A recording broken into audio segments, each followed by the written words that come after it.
எனவே அரச குடும்பத்திலே அவர்கள் பிறந்திருந்ததினாலே மிகப்பெரிய மாளிகையிலே அவர்கள் குடியிருந்தார்கள்.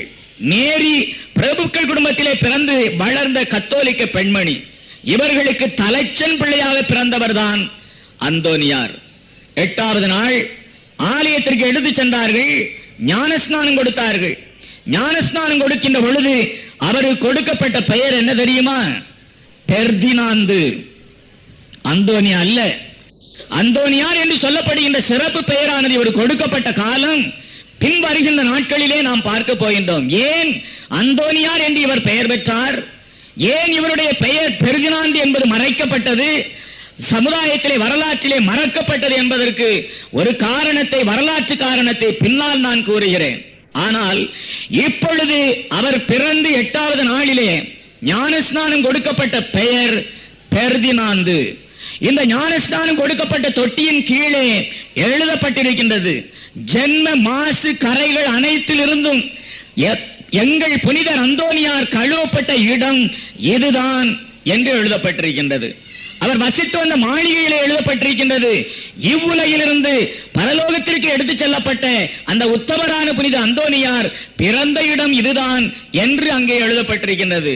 இப்பொழுது நீங்கள் போர்ச்சுகல் தேசத்திலே லிஸ்பன் மாநகரத்திற்கு சென்றால் அந்தோனியாருடைய வீட்டை பார்க்க முடியாது. ஆனால் மிகப்பெரிய பேராலயம் ஒன்று அந்தோனியார் புனிதருடைய பெயராலே கட்டப்பட்டிருக்கின்றது லிஸ்பன் மாநகரத்திலே.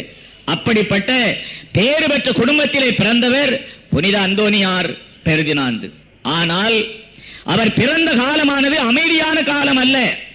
அப்பொழுது அந்த நாட்டை ஆண்டு கொண்டிருந்த மன்னன் சாங்கோ என்று சொல்லப்படுகின்ற மன்னன், அல்போன்சோ என்று சொல்லப்படுகின்ற மன்னன் பாப்பரசரின் கீழே தன்னுடைய ஆட்சியை வைத்து அவர்களுடைய கட்டளைப்படி ஆணைப்படி போர்ச்சுகல் தேசத்தை நடத்தினான். உத்தம கத்தோலிக்கனாக வாழ்ந்து வந்தான் அல்போன்சோ. ஆனால் அவனுக்கு பின்னால் வந்த சாங்கோ அப்படிப்பட்டவனாக இருக்கவில்லை, தீநெறியாளனாக இருந்தான். பணத்தையும் பட்டத்தையும் பதவியையும் காட்டி இளைஞர்களை தீய வழியிலே இழுத்தான், தன்னுடைய வழிக்கு அவர்களை இழுத்துச் சென்றான். அப்படிப்பட்ட தீநெறியாளன் சாங்கோ என்று சொல்லப்படுகின்ற மன்னனை 3ஆம் இன்னசென்ட் என்று சொல்லப்படுகின்ற பாப்பிரை திருச்சபையிலிருந்து அவனை விலக்கம் செய்தார். கத்தோலிக்க திருச்சபையில் இருந்து அவனை விலக்கி இவன் இனிமேல் கத்தோலிக்க கிறிஸ்தவன் அல்ல என்று பிரகடனம் செய்தார். இப்பொழுது மூர் என்கின்ற ஜாதியாருக்கும் சாங்கோ மன்னனுக்கும் அடிக்கடி போர் நிகழ்ந்து கொண்டிருந்த காலம், கலகம் நிறைந்து கொண்டிருந்த காலம், பிரச்சனையான காலம். இந்த காலத்திலே புனித அந்தோனியார் பிறந்த காரணத்தினாலே இவருக்கு ஒரு சிறப்பு பெயர் உண்டு. கார் மேகத்தினுடைய பிறந்த விடிவெள்ளி என்று புனித அந்தோனியாரை அழைக்க தொடங்கினார்.